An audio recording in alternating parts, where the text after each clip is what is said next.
Salut Erwan, bonjour à toutes et à tous. C'est le 39e numéro de Kick Parade. 39 numéros, tu te rends compte?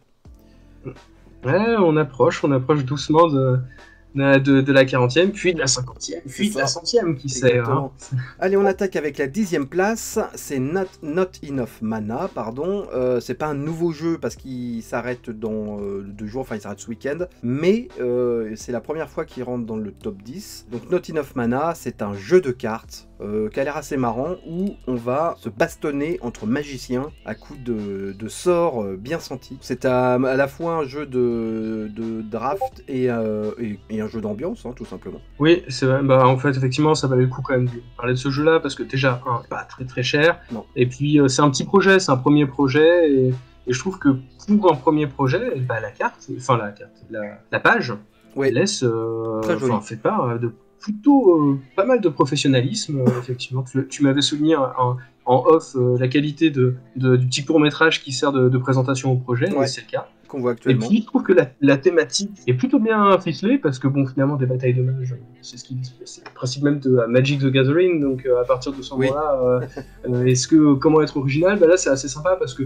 dans le lore du jeu, on doit aussi, en même temps que faire des sorts, on doit crafter des potions pour boire les potions, pour pouvoir restituer notre mana, pour pouvoir refaire des sorts. c'est ça. Donc il y a ce côté se battre sur les deux tableaux où on fait à la fois de tout ce qui va être de l'alchimie à base de potions et d'un autre côté tout ce qui va être préparation de sorts. Donc oui, petit jeu d'ambiance, c'est le genre de jeu qui sert à se mettre en bouche dans une soirée jeu de plateau, c'est pas mal. Et c'est encore les Polonais, hein, ils sont forts les Polonais en jeu. Ils arrêtent pas, quoi.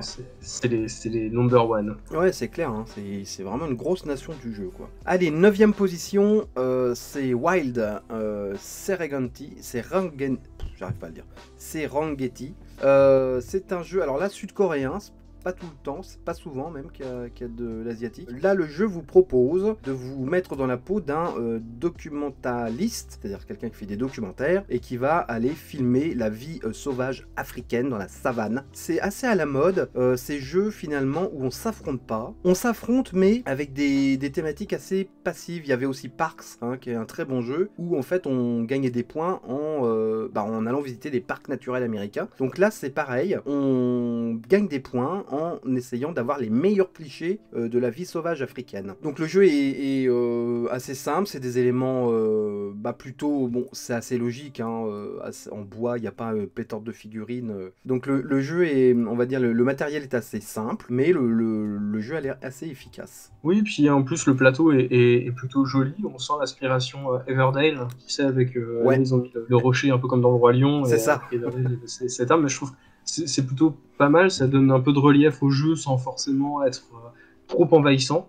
Et je suis un peu d'accord avec toi, dernièrement on trouve pas mal ce genre de jeu, pareil, sur des thématiques très naturalistes. On est là pour faire le plus beau projet, on avait eu un peu la même chose dans le jeu sur Darwin, tu sais, Darwin's Project Oui, dont tout on a à fait, ouais. parlé il y a quelques mois. Je trouve qu'on est un peu, bon, c'est une version moderne et très simplifiée, mais je trouve qu'on est un peu dans ce même style de thématique. Et en plus, c'est des jeux qui rendent intelligents, quoi. J'ai l'impression qu'on apprend des choses tout en conservant vraiment un côté ludique avec ce côté très asymétrique dans le choix des personnages qu'on va incarner. Du coup, ça va influencer la stratégie qu'on va mettre en place. Donc, un jeu simple, mais pas simpliste, et je trouve ça bah, ouais, plutôt encourageant. Alors, pas de VF pour ce jeu. Il en est à 63 000 euros, 1738 contributeurs, il reste pas mal de jours avant la fin de la campagne. 8e position, c'est Corpus Angelus and Corpus Malicious Codex of Good and Evil. C'est un sourcebook 1 de plus pour Donjons et Dragons 5e édition qui se concentre sur le combat éternel entre le bien et le mal. Au programme, donc des créatures, des pouvoirs, des personnages, des classes, tout cela centré entre ces deux extrêmes. Voilà, il en est à 169 000 euros et 1812 contributeurs. Il reste une grosse quinzaine de jours avant la fin de la campagne.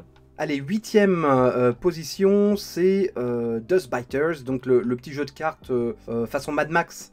Voilà, on va pas trop y revenir, à moins que tu aies des choses à dire dessus, mais sinon je te propose qu'on passe directement à la suite. Bah, c'est vrai que c'est pas par mépris pour le jeu, parce que le jeu a l'air plutôt efficace. Il n'y a pas eu énormément de nouveautés depuis la semaine dernière. Donc il a trouvé son public, mais voilà, il continue son petit bonhomme de chemin, mais il y a quand même un petit ralentissement. Il a gagné 2 places par rapport à la semaine dernière, hein. Il en a 64 000 euros, 1817 contributeurs. C'est les derniers jours de la campagne. 7ème position, c'est le jeu de rôle Delta Green The Conspiracy, donc le jeu de science-fiction. Ça marche très bien. 266 000 euros, 2383 contributeurs. Il reste une grosse dizaine de jours. Et en parlant de jeu de rôle, 5ème position, Tome of Heroes, 5th Edition Character Options for Your Game. Donc sourcebook pour la 5ème édition de Donjons Dragons, livre non officiel, avec plein de nouveaux personnages. C'est fait par Kobold Press. Kobold Press qui est habitué à faire ce genre de livre. Il en a 186 000 euros, 3854 contributeurs et c'est pareil une dizaine de jours avant la fin de la campagne. 4ème position. Alors là, c'est une entrée et c'est pas n'importe laquelle. Oui, là c'est du très gros. Là, c'est du très gros. Là, c'est ce qu'on appelle du triple A dans le jargon. Ce n'est pas de l'andouillette, c'est un jeu de société. Black Rose Wars Rebirth. Donc c'est la suite de Black Rose Wars qui avait fait, qui avait cartonné. Alors j'avais vu le premier avait fait 8000 contributeurs à peu près. Là, le jeu en moins de 24 heures, on est à 7582 contributeurs. Donc il va faire beaucoup plus de contributeurs que l'original, ce qui prouve que l'original a plu et qu'il a fait des adeptes. Donc Black Rose War, finalement c'est un peu comme Not Enough Mana, hein, en version compliquée avec beaucoup de matériel. C'est de la bataille de magiciens aussi. C'est la version plus sérieuse, avec un côté effectivement affrontement plus en arène, qu'il y a un côté conquête de territoire, etc. C'est un jeu qui est sorti en boutique, hein, la première édition, qui avait Kickstarter exclusif, etc. Mais il y a quand même une version retail qui est sortie. Donc oui, c'est un jeu qui, je me rappelle, j'avais suivi la première campagne d'un œil attentif, mais je me suis dit que c'était le genre de jeu que j'aurais beaucoup de difficultés à sortir.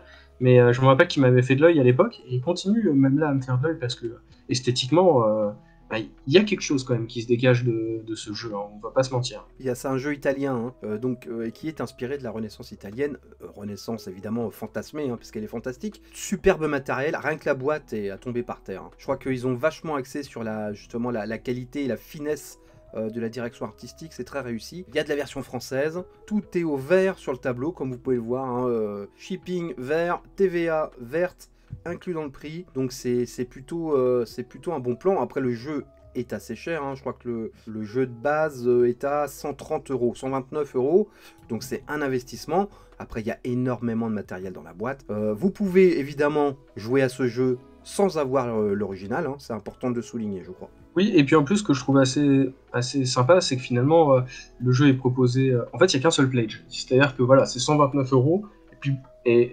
voilà, vous avez votre jeu. Ils vont pas après nous faire des versions all-in avec la moitié du jeu en achetant le pledge de base, etc. Là, non, vous avez l'intégralité des composants. Et c'est vrai que finalement, Ludus Magnus Studio, c'est quand même des gens qu'on est assez habitués à voir dans l'émission, puisque ces derniers temps, ils avaient pas mal officié, ils avaient fait Nova Ateas, ils ont fait Dungeonology, là, qui a été édité il n'y a pas si longtemps que ça, et dont les premières extensions vont sortir rapidement. Donc effectivement, c'est des gens qui ont fait leurs armes et qui ont su convaincre avec leur jeu. Donc voilà, si vous êtes fan de ce style de jeu, je pense que là, c'est vraiment une valeur sûre. En plus, les mecs habitent à Rome, donc c'est la classe absolue, quoi. Il n'y a rien à dire, quoi. Limite, on est jaloux, tu vois. Donc Black Rose Wars, pour l'instant, il en a 983 000 euros, donc il a fait quasiment le million d'euros en 24 heures. 7587 contributeurs. C'est une campagne assez courte, hein, il reste une dizaine de jours, c'est une campagne de 15 jours en tout. J'ai une petite théorie sur ces campagnes maintenant de 15 jours, parce que je vois que ça se démocratise pas mal, notamment chez les AAA. Frappé, et en fait, c'est ça. Et surtout, je pense qu'il y en a beaucoup qui ont été un peu, ces derniers temps, victimes de leur succès, et qui se retrouvaient à mener des campagnes d'un mois en devant inventer des stretch goals à gogo. À gogo, parce que sinon la campagne était de vivre, et du coup, ils se retrouvaient à inventer des trucs, à devoir implémenter, à la fin à finir à promettre un jeu solo, et puis apparaître un jeu compétitif dans un jeu coopératif. Le stretch goal, les chaussettes. Voilà, du coup, les mecs, ils savaient plus quoi faire. Et je me demande si effectivement, ce genre de campagne courte sert pas à pallier pour éviter de se retrouver dans ce genre de situation. Les débordements. C'est ça. Après, il y a une autre solution aussi, et que beaucoup de projets AAA proposent, et que je trouve assez intéressante. C'est, tu sais, ce côté de stretch goal par journalier, en fait. C'est pas en fonction de palier, c'est pas en fonction du nombre de backers, c'est voilà, tous les jours on vous débloque un petit élément ce qui finalement vous allez découvrir au fur et à mesure. Est assez honnête, parce qu'on sait tous maintenant que ce genre de jeu, tout est calculé d'avance. Tous les stretch goals, ils savent exactement ce qu'ils vont faire. Donc plutôt que de faire une espèce de faux suspense, au jour le jour, ils savent qu'ils vont débloquer ça, que c'est déjà inclus dans le budget du jeu. Et puis voilà, ce qui est mieux, c'est quand il y a les deux. C'est quand il y a des trucs journaliers et puis qu'il y a du stretch goal, du bonus, parce qu'ils ont dépassé des paliers, quoi. Donc voilà, ouais, mais effectivement, les AAA sont de plus en plus court au niveau des campagnes. Il faut réagir vite du coup. Bon, heureusement, il y a les Let's Pledge après sur GameFound et autres. Alors, avant de passer au trio de tête, je te propose de passer, de voir quelques nouveautés. Il n'y a pas énormément de nouveautés. Moi, j'en ai repéré 2 qui sont assez en rapport avec Wild, justement, qu'on a vu dans le top 10. L'écologie et la nature, ça le vend en poupe dans les jeux de société. Il y a notamment The Gardens, Take a Walk in the Park, qui vous propose de construire le parc botanique de Sydney en Australie, qui se trouve juste à côté de l'opéra, du fameux opéra. Et c'est un jeu de cartes, de tuiles, on va dire, mais c'est des tuiles sous forme de cartes. Donc vous allez piocher des cartes, composer votre jardin botanique et faire visiter des petits meeples, et en fonction de ce que vous mettez dans les tuiles de parc, et vous allez gagner des points parce qu'ils vont être ébahis par la faune et la flore. Enfin, plus la flore d'ailleurs. Moi j'ai plus l'impression que c'est du végétal que de l'animal, ce qu'il faut regarder sur les tuiles. Ouais. Tu parlais de Parks tout à l'heure, et je trouve que on est un peu sur une mécanique qui est assez similaire. Ouais, c'est vrai. Alors oui, il y a peut-être bien sûr, il y a des subtilités, il y a des éléments en plus, mais avec le cachet esthétique en moins. Je le trouve... il n'est pas super beau. Pas très beau, ouais. Non, il est assez basique, quoi. Il est assez basique. Après, le jeu coûte 37 €. Pas non plus un prix de ouf. Mais bon, c'est vrai que c'est pas le plus beau jeu. C'est pas le plus beau jeu du monde. Voilà. Après, ce qu'il faut savoir, c'est qu'il y a aussi un roll and write qui est proposé en plus du jeu. Voilà, c'est un petit bonus. Un petit bonus supplémentaire. Ça se fait pareil, ça se fait de plus en plus, ce genre de version roll and write, ou en version on va dire condensée d'un même jeu. En ce moment, je trouve que c'est une nouvelle tendance qui est pas pour me déplaire. 2 salles, 2 ambiances.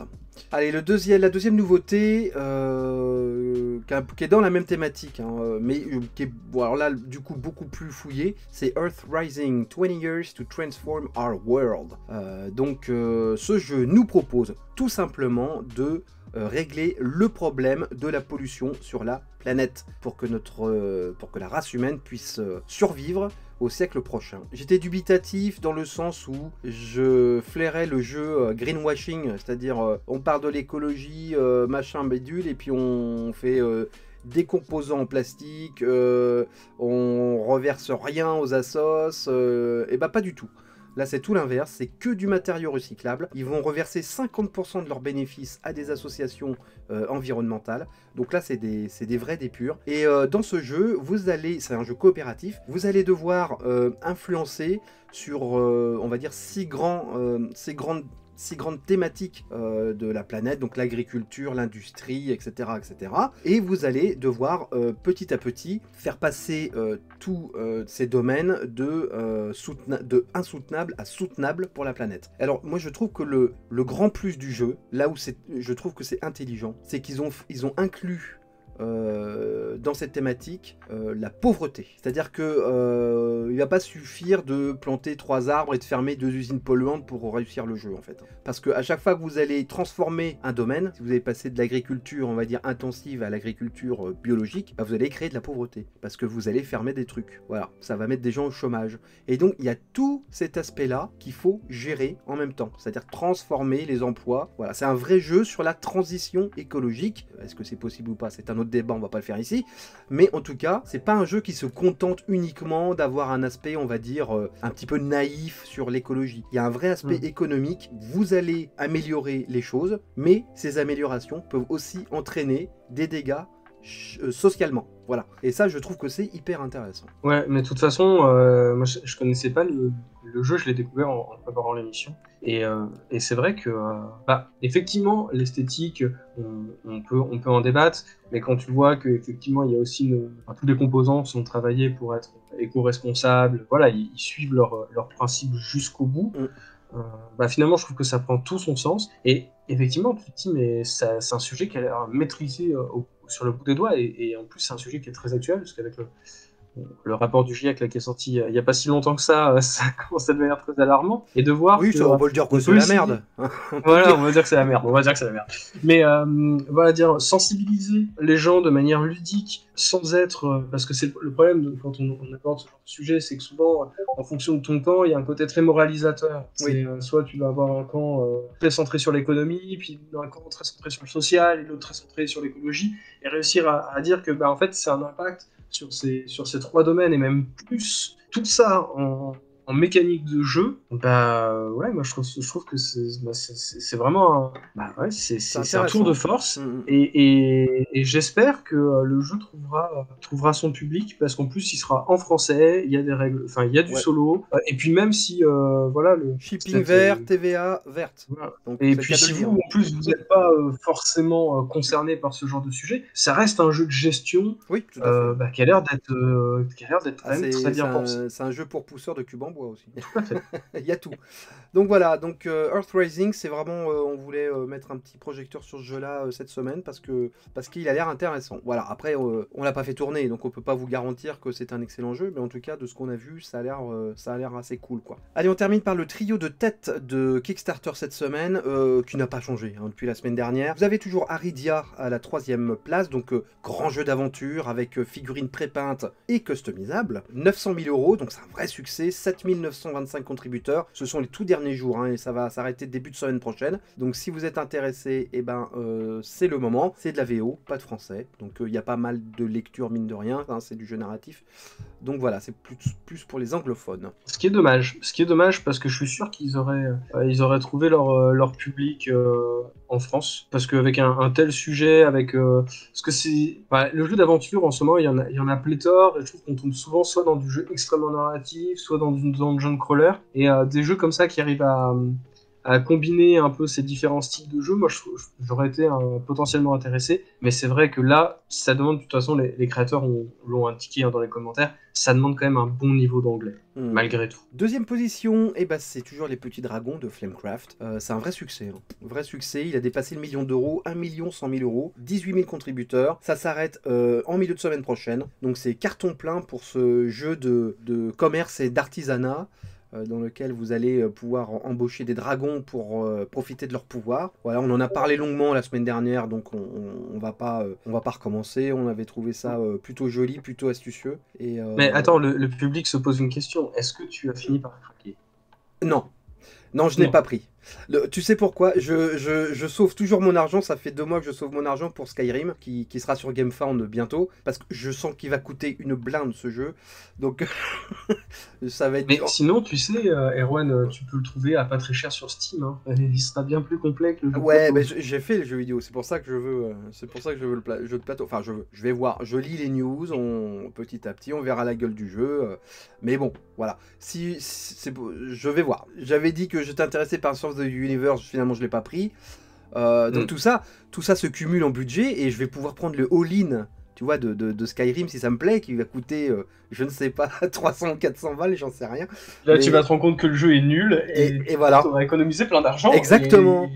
Je vais pouvoir enfin donner à manger à mes enfants, tu vois. Yes. Qui ne peuvent plus manger parce que je back trop de Kickstarter. Ne croyez pas ça. Hein. Non, mais parce qu'il y a des gens, ils vont croire que je nourris pas mes enfants. Et que... voilà. Non, parce que c'est un commentaire qu'on m'a fait, qu'on a fait sur une... J'étais passé sur l'émission Click TV pour parler de Donjons et Dragons. Et il y a eu un commentaire sur YouTube, mais il disait ouais, ce genre de mec, ça dépense 300 balles en bouquin, puis ça s'occupe pas de ses enfants.